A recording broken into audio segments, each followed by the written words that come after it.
মুখ্যমন্ত্রী কেন লুকিয়ে, শাহজাহান কেন লুকিয়ে যান, মুখ্যমন্ত্রী লুকিয়ে কেন জানতে চান? দেখুন, মুখ্যমন্ত্রী তো মানে এটা আপনাদের ইন্টারপ্রিটেশন যে লুকিয়ে আছেন, কিন্তু লুকিয়ে নেই। কোথায় আছেন? আচ্ছা, কোথায় আছেন? সন্দেশখালীতে নেই। অ্যাডমিনিস্ট্রেটিভ কাজে আছেন। কোন কাজে আছেন? এই মুহূর্তে সন্দেশখালীর ধর্ষিতাদের পাশে গিয়ে দাঁড়ানোর থেকে ইম্পর্টেন্ট কাজ কি হতে পারে? দেখুন, উনি তো আপনারাই বলছেন যে উনি পুলিশ মন্ত্রী, তো উনি পুলিশকে দিয়ে ওনার পুলিশ তো শাহজাহানকে খুঁজে পাচ্ছে না। না, পুলিশ ধর্ষিতাদের চোখে এটাই আমি এই কোশ্চেনটাই আমি চাইছিলাম। পুলিশ শাহজাহানকে খুঁজে পাচ্ছে না। আপনি কি জানেন একটা রিট পিটিশন হয়েছিল WPA 802/2024, তাতে কি হলো? এটাতে জাস্টিস জয়সন গুপ্ত পুলিশকে কিন্তু চার্জ দেয়নি। ওখানে একটা সিট গঠন হয়েছিল। সিট গঠনে হেড কে করছে? হেড করছে সিবিআই। বাজে কথা বলছেন আপনি, জানেন না? আমি বাজে কথা বলছি, অর্ডারটা বাজে কথা বলছেন না তো? আপনি অর্ডার শিটটা দেখে নিন। অর্ডার শিট বাজে কথা, তার মানে কি জাজ সাহেব বাজে কথা বলছে?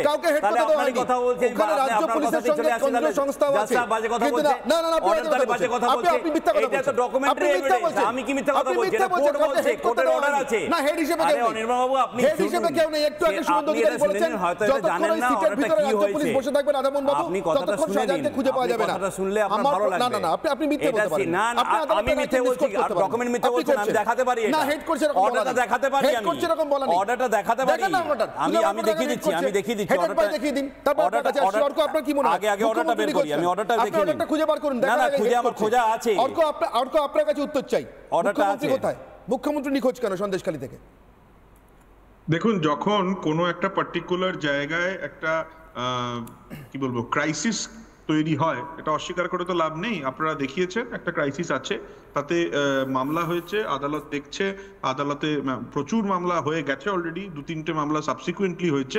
বাট দি ফ্যাক্ট ইজ, মুখ্যমন্ত্রী যদি নিজে ফিজিক্যালি ওখানে এক্ষুনি গিয়ে পৌঁছন, তাতে কিন্তু কোনো সলিউশন হবে না।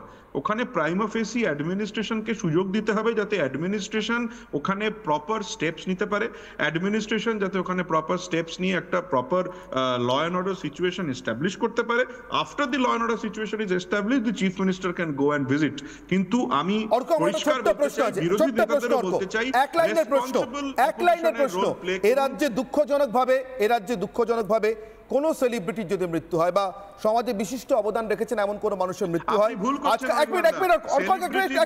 আমার প্রশ্ন শেষ করুন।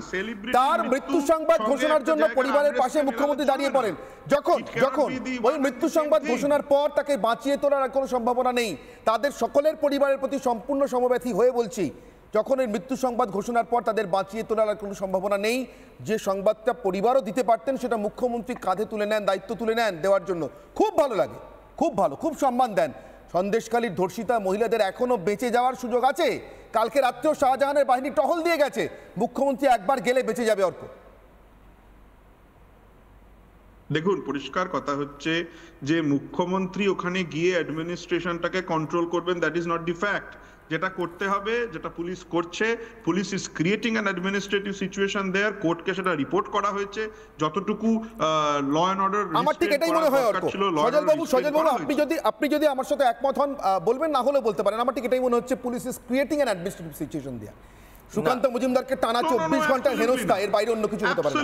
সজল বাবু, আমি বলি, আপনারা মুখ্যমন্ত্রীকে তো পরে খুঁজবেন, আগে ওখানকার সাংসদকে খুঁজে বার করুন না।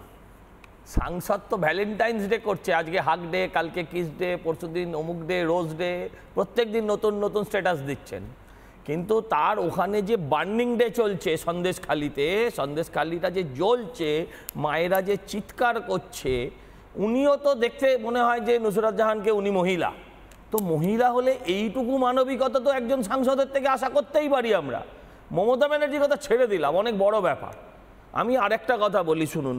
আপনারা অনেক কিছু বলছিলেন, আপনারা ভুলে গেছেন, কালের অতলে হয়তো হারিয়ে গেছে, নদিয়ার ফুলিয়ার একটি বোবা কালা মেয়ে, নাম ফেলানি বসাক, তাকে নিয়ে মমতা ব্যানার্জি সোজা রাইটার্স বিল্ডিংয়ে গটগট করে ঢুকে গিয়েছিলেন জ্যোতিবাবুর কাছে দেখা করবো বলে। আর আজকে যখন গ্রামের পর গ্রাম মানুষ দাঁড়িয়ে, মায়েরা বোনেরা, মাথায় রাখতে হবে যে গ্রামগুলো কিন্তু পুরুষ শূন্য, শুধু মহিলা, তারা যখন চিৎকার করে তাদের অসহায়তা, তাদের প্রতি নির্যাতন বললে নির্যাতনকে ছোট করা হয়, তাদের প্রতি যে পাশবিক অত্যাচার যেটা মহিলাদের প্রতি, একদম যদি সহজ কথায় বলি ধর্ষণ জাতীয় অভিযোগ যারা করছেন, তাদের কাছে একবার মুখ্যমন্ত্রী কি যেতে পারতেন না? আমি এই প্রশ্নটা করছি। আমি আপনাকে একটা কথা বলছি যে আপনার মনে থাকবে যখন বুদ্ধদেব বাবু এরকম যেতেন না, যখন বুদ্ধদেব বাবু যেতেন না তখন মুখ্যমন্ত্রী কিন্তু এই কথাগুলো বলতেন যে মুখ্যমন্ত্রী বুদ্ধদেব বাবু কেন যাচ্ছেন না। আমি বলছি সম্ভবত নদিয়ায় হবে একটা বড় ডাকাতি হয়েছিল, পুরো গ্রাম জুড়ে ডাকাতি হয়েছিল, সেখানে পৌঁছানোর জন্য বুদ্ধদেব বাবুকে সাইকেল রিক্সা ভ্যানে যেতে হয়েছিল, তাই নিয়েও অনেক কটাক্ষ হয়েছিল।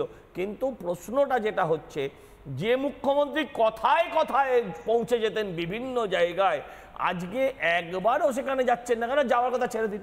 আচ্ছা, এটা নিয়ে কটা কথা খরচ করেছেন, শাহজাহান নিয়ে ইদানিংকালে তিনি কটা কথা বলেছেন, একটাও কথা বলেননি, একটাও কথা বলেননি। উনি বলুন যে উত্তম সর্দারকে কেন বহিষ্কার করা হলো, কেন শিবু হাজরাকে নয়, কেন শাহজাহানকে নয়, এ নিয়ে কোনো কথা নেই। এটা পরিষ্কার একটা আমাদের কাছে আমরা বুঝতেই পাচ্ছি যে আজকে যেটা আপনারা ভাবছেন সুকান্ত মজুমদারকে বা শুভেন্দু অধিকারীকে আটকানোর চেষ্টা, তা নয়।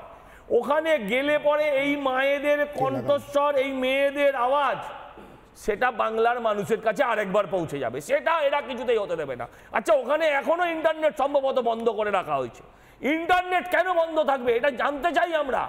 আমরা বাংলার মানুষ জানতে চাই ওখানে কোনো জাতি দাঙ্গা হচ্ছে না, ওখানে ইন্টারনেট কেন বন্ধ করা আছে? কারণ যাতে আওয়াজটা বাইরের জগতের কাছে না আসে। এটা আমি আগেও একবার দেখেছি যে যখন মহিলারা ওখানে অভিযোগ করলেন, বিজেপি মহিলাদের অভিযোগটাকে খুব ইজিলি হিন্দু মহিলা করে একটা জাতি, একটা ধর্মের পয়েন্ট দিয়ে দেওয়ার চেষ্টা করলো। এটা কিন্তু এটা বিজেপির একটা প্রচেষ্টা, যে প্রচেষ্টার জন্য বেসিক্যালি বিজেপি ইজ নট। আচ্ছা, তুমি হিন্দুরা বাদ দিয়ে বাকিটা বলো। মহিলারা নিজেরা বলেছেন, বিজেপি করেনি, মহিলারা পরিষ্কার বক্তব্য বলেছেন। যদি কোনো মহিলা ইরেসপেক্টিভ অফ এনি রিলিজিয়ন কোনো নির্যাতন হয়ে থাকে তাহলে যথার্থ ব্যবস্থা হবে, তাতে কোনো ছাড় হবে না। আপনাদের এই আন্ডারস্ট্যান্ডিং ভুল। মহিলা কমিশন ওখানে গেছে, পুলিশ অলরেডি মোবাইল টিম তৈরি করেছে অফ 10 মেম্বার্স, কোনো কাউকে রেয়াক্ট করা হবে না। আপনাদের এই কনসেপ্ট ভুল, অপপ্রচার ভুল, ধার্মিক প্রচার করার চেষ্টা করবেন না। সন্দেশখালীকে রাজনৈতিক অস্ত্র বানিয়ে ধর্মের সুশ্রুতি দিয়ে ভোট ব্যাংকে সুশ্রুতি দেওয়ার চেষ্টা যদি করেন, তাহলে প্রতিবারের মতো এইবার আমার একটা কথা মনে হচ্ছে, আপনি এবং রাধামোহন দুজনেই আইনজীবী, আপনারা সংবিধান আমার থেকে ভালো জানেন, কোনো সন্দেহ নেই।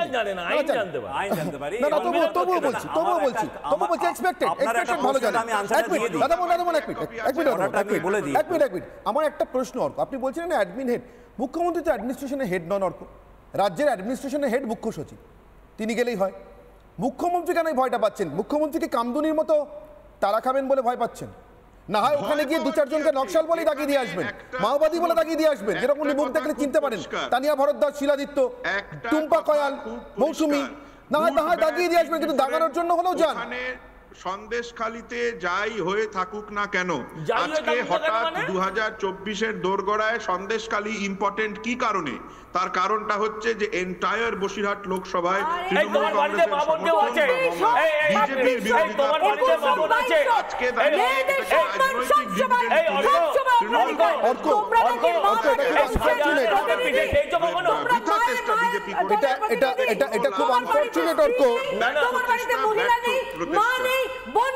খুব দুর্ভাগ্যের আমার বাড়িতে মহিলা মা বোনের দরকার নেই, খুব দুর্ভাগ্যের।